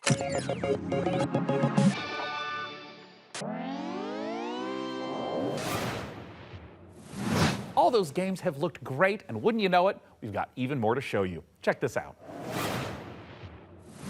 Hey, I'm Felix Schade. I started Morbid Metal a few years ago as a solo dev, and what began as a small passion project has evolved into something far more ambitious. It hit Steam Early Access this summer, and I can't wait to show you more. Morbid Metal is a fast-paced, roguelite hack-and-slash that is built for intense combo-driven combat. You play as an advanced AI, trapped inside a deadly simulation. Your mission? Explore its beautiful and brutal iterations, grow stronger, and prove your worth to your creator. You'll control up to 3 characters. It's a bit like switching weapons in a shooter, except here, you're switching full-on playstyles. Each character has their own unique combat style and active abilities, which are unlocked as you explore the simulation. You can even chain attacks between different characters. Start with Vector to quickly dispatch enemies, switch to Flux for a flurry of hits, and finish your combo with Echo's special attack. Mastering each playstyle will be essential, as you'll face a variety of powerful enemies, each with their own attack patterns and weaknesses. And at the end of every biome, you'll face powerful bosses. These are dramatic, high-stakes encounters designed to be tough but rewarding. Each new run reshapes the world. Layouts shift, enemy types change, and you'll have to adapt and make strategic choices to succeed. Choose character upgrades, buffs, or curses that change how you play. Some of these choices push you to take risks, others offer abilities, rewards, and modifiers, which alter your combat style, making each run truly unique. Play the free demo tomorrow during Steam Next Fest and wishlist now for early access on August 20th.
Peggy 3.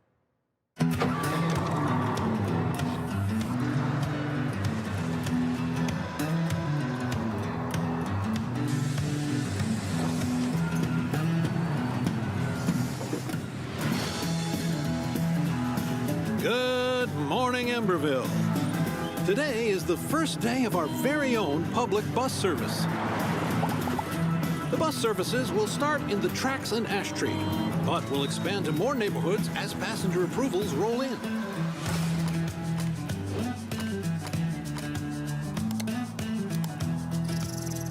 The The City Council says this will be the test to see if more public infrastructure is worth improving. So get out there, ride the bus, and let your voices be heard.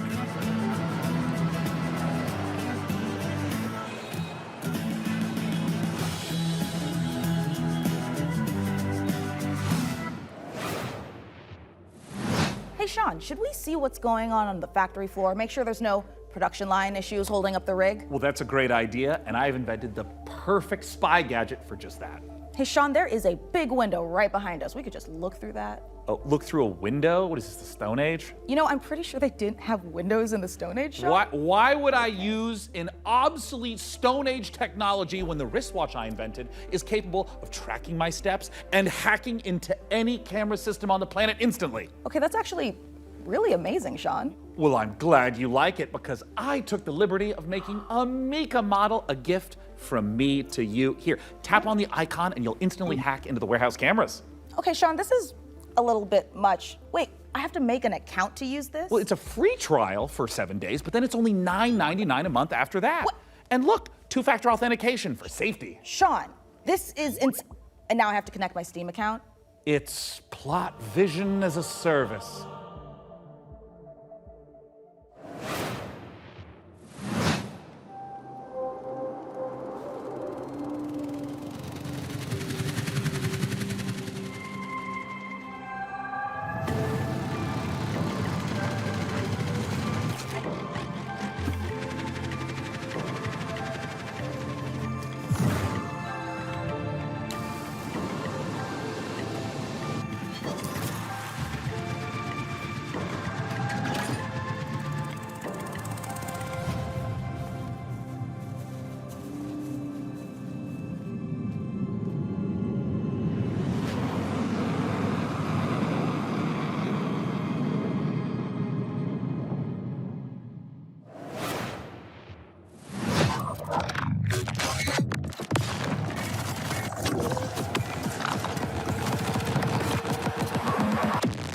Subject decimated.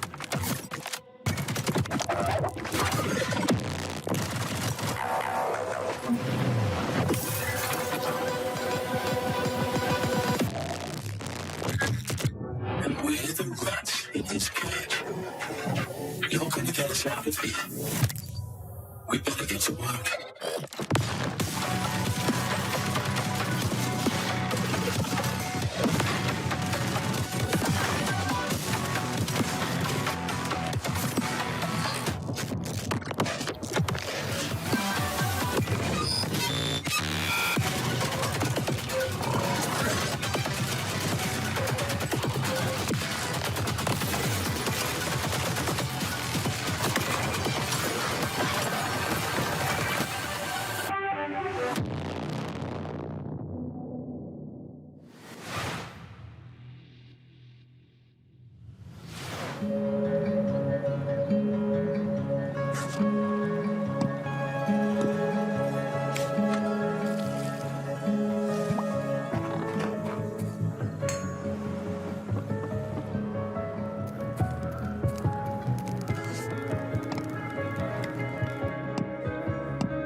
It's about time someone made a cozy life sim filled with supernatural horrors, just like my everyday to-day life. And of course, it's from Blumhouse Games. You know, I often felt that the only thing missing from Stardew Valley was the ever-present danger of murder.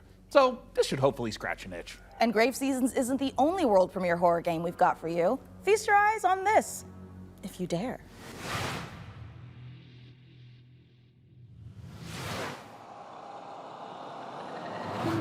On On this most auspicious of nights, I would like to raise a toast. New friends, I bid you welcome to the club. We've got to get out of here. This will help. I'll keep an eye out for anything dangerous. I'll check for anything on the floor. A terrible curse has drawn you together, but fear threatens to drive you apart. Did you seriously rob me? Is that blood? God! Oh, God! Keep your cards close to your chest. No, this isn't right. For you'll need to decide who you can trust. Is somebody there? Before the rest of my guests arrive.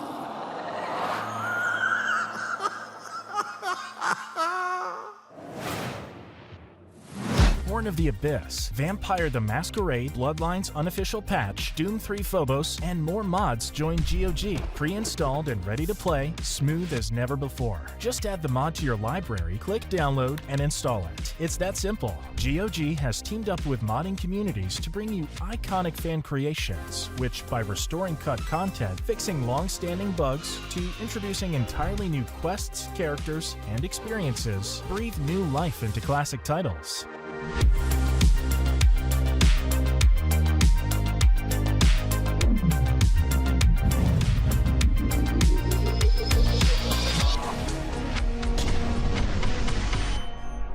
Later this year. Hungry? Yeah! Get some fast food. Velocity noodles. Fast food at its best.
Well, Sean, by using my advanced spy technology of looking out the window, I think the rig is just about ready to boot up. Hey, Frankie, how we doing in there? I think we are just about ready to power this bad boy up. What do you think, J-Money? She's ready to roar. Sean, would you like to do the honors? Oh, you guys, I thought you'd never ask. Ugh. It's alive!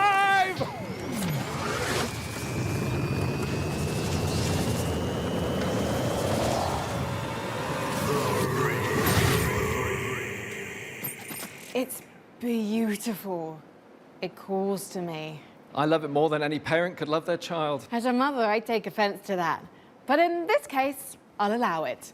And if you are watching this now, this very PC could be yours. Mica, what do they need to know? That's right, you could be the proud owner of the rig. In all of its top-of-the-line AMD-powered gaming glory. All you need to do is follow the link below and fill out the PC Gaming Show survey, and you will be entered in a chance to win. I mean, I'd like to enter myself, but I am public enemy #1 in 14 countries, and I'm not about to add another. So head on over to pcgamer.com/survey now and get your hat in the ring. So our build might be finished, but we've still got more games to show. So let's take a look. Protect me from the evil within. May the Lord protect me from the evil within. May the Lord protect me from the evil within. May the Lord protect me from the evil within. May the Lord protect me from the evil within. May the Lord protect me from the evil within. May the Lord protect me from the evil within. May the Lord protect me from the evil within.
We're PlayFusion, a studio done playing by AAA rules who still believe games belong to players.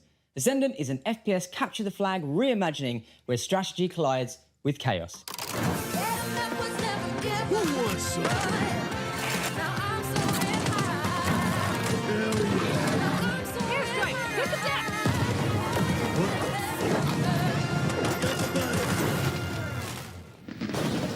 It's like capture the flag on crack. Edmund McMillan of The Binding of Isaac. This here's Tyler Glale. Yeah. We're coming to you from Santa Cruz, California. Hometown. Number 1, this is not a wig. Yeah. Number 2, we got a game coming out soon. Yeah. Here's the trailer. Yeah. What seems to be going on with the little guy? Yeah, I think my cat's sick. Yeah, he's got a broken neck. He has horrible IBS. His mouth and one of his ears are missing. His soul was removed by a Kondarian demon. What was that last one? He's taken a shotgun to the face a couple times. What? He's got rabies, I'm pretty sure, and he's made a deal with the devil. He was stabbed repeatedly in the neck, chest, face, and hair. He's incredibly dehydrated. He has depression. Who doesn't nowadays, right? He appears to have a conjoined twin. I don't really. He has a gambling addiction. He was probed by aliens. He was mauled by a large headless beast. His tail appears to be growing ahead. He has ADHD. He got into a fight with a dog. Eugenics, coming to Steam February 10th, 2026. Magnificent games and a magnificent gaming PC that you could win. Once again, head over to pcgamer.com/survey for a chance to claim the rig. Mica, have you noticed that since powering her up, we've been hearing that annoying, super ominous voice? Yeah, kind of like we tore the very fabric of our plane of existence and brought through this terrifying unknown being drawn in by the awesome processing power of the rig. Oh, thank God it's not just me. No, it's not. And you know what? I know we shouldn't mess with whatever this is, but the rig. Yeah, I feel it in my teeth. God, same. But okay, listen. The show's almost done, so let's finish strong and agree to stop messing with whatever is saying the rig. Great idea. Let's close out the show the same way we began, with a trio of exclusive world premieres.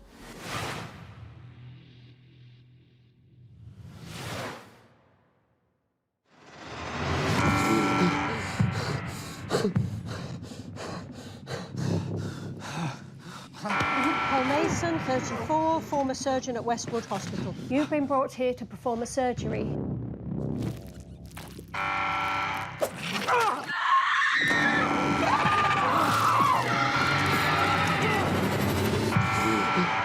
Paul Mason, former surgeon at Westwood Hospital. I don't know how, but I think we've done this already. All I want is a way out of here.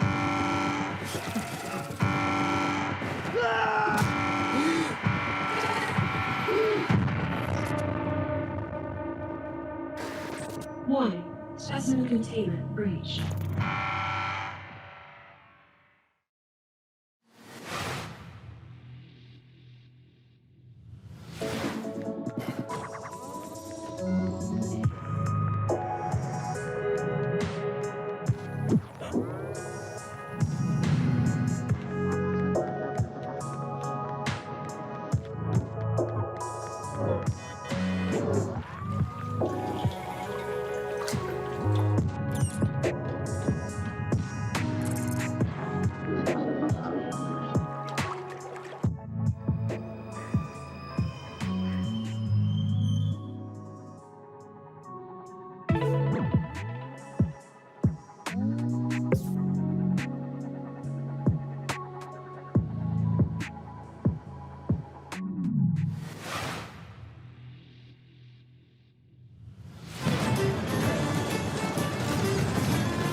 What a spectacular show that was. The games, the rig, the gadgets, the non-lethal electrocutions, the thermal paste. Oh my God, the thermal paste. And speaking of gadgets, we've got time to show off one last little invention of ours. Oh, goody!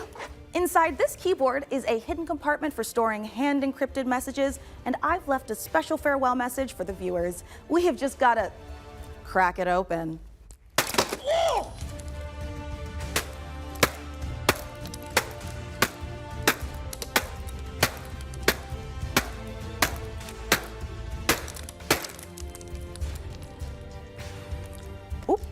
Yeah, this is just a normal keyboard. It's Jim's from accounting. Poor guy can't catch a win, and this soon after the divorce? Oh, a reminder to everyone, thermal paste isn't food. A big thanks to Frankie and Jacob for building the rig. And thanks, of course, to all of you for tuning in. We'll have to work super hard to top this when the PC gaming show Most Wanted returns in December. Thanks for watching. See you in December, everyone.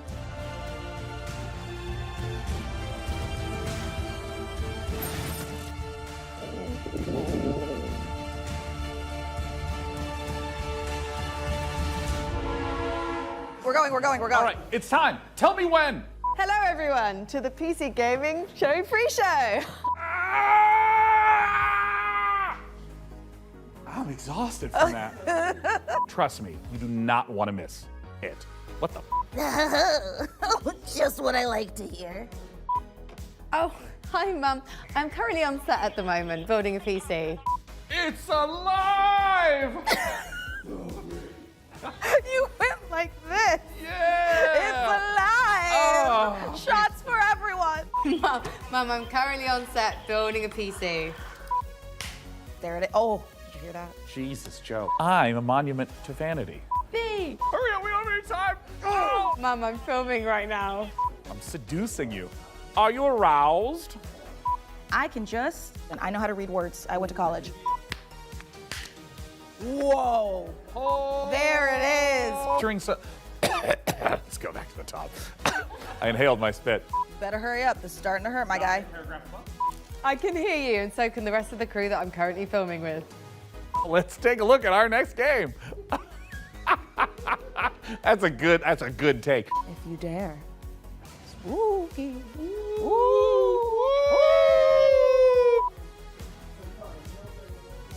There are 3 days.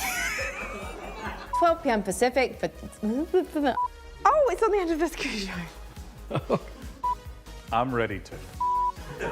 Say hi, viewers of the PC Gaming Show 2025. Let's just get ready. There it is. Incredible. Bye.